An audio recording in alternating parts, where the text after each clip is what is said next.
Is it a pain in the ass being a public market CEO in this environment? Yes. Yeah, just because like you have to communicate every little thing, and it's like if it was Yes. private, you're like, guys, it's shit, but we're gonna get through it in this way. Now you have to be the politician. There is no question a tremendous amount of upside to being a public company, from a validation perspective, from an enterprise customer perspective, from an investor pool perspective. So don't hear me wrong about that. It is great for the company to be a public company. For a CEO who goes from a private company to a public company, as a private company, I had 2 private equity firms on my board. One had 7, before we went public, one had 6 years of operating history with me. The other had 3.5 years of operating history with me. They knew me really well. They knew how I made decisions. They trusted me. They trusted my integrity. They trusted how I made decisions about hiring and firing and strategy. We were like very close confidants, basically. And then you become a public company and you have hundreds of investors, probably like 40 who are really like important long-term investors and shareholders, and they don't know you. They met you a couple times during the roadshow. They don't really trust you because they're not like in the trenches with you. You talk to them like once a quarter to tell them like the update after the earnings call. They all have like different questions.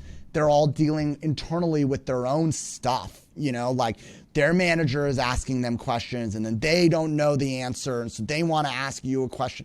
And so there's this big constituency to manage that's different from when you're managing just 2 private equity shareholders on your board as your constituency. I totally get that. Can I ask the other question, which is like morale in these times is tough when team members come in and they see that actually their stock is worth considerably less than it was yesterday just because of the fucking market. How do you think about managing employee morale in volatile stock price environments? Yeah, I think, look, first of all, people have to understand what is going on, which they don't, right? Like there isn't a fundamental understanding of how the stock market works and what's happening. So, if you track our peer group, there will be a day where our peer group goes up 7%, and there will be a day where our peer group goes down 7%.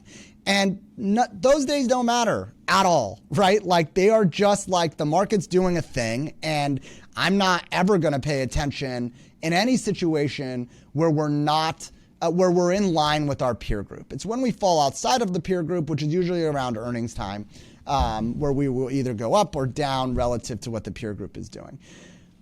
The employees don't know that's how it works. And so they're like, oh, I think it's the shorts. The shorts, there's just a lot of shorts on this thing.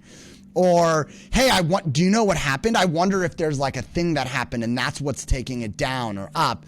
So the biggest thing is you have to first of all explain, like this is how the thing works. You get valued on growth and profitability over time. It's our job to execute on the strategy that we told the market we're going to execute on.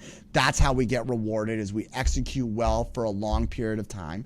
They have to understand those fundamentals. So like I'll send out emails that explain that. And we had an earnings call where we reset guidance for 2023. And the day after, the stock dropped differently than the rest of our peer group. And people still didn't totally understand why. And so I spent the next week just kind of like building a communications plan to explain, like, here's what happened. Going into that earnings report, on a relative basis, we were the 3rd most valuable software company in the world from a valuation perspective. Snowflake, Cloudflare, us. And so there is an expectation of perfection. And so if you show up with anything less than what can be perceived as perfect, and by the way, we grew 46% with 41% operating margins. So look, we showed up good. We just didn't show up perfect. And in moments where you don't show up perfect, and perfect is the expectation, this is what happens. Here's the stuff we're doing to address that. And here's sort of like what the chart looks like today after that drop. So I think a lot of it is actually education around it.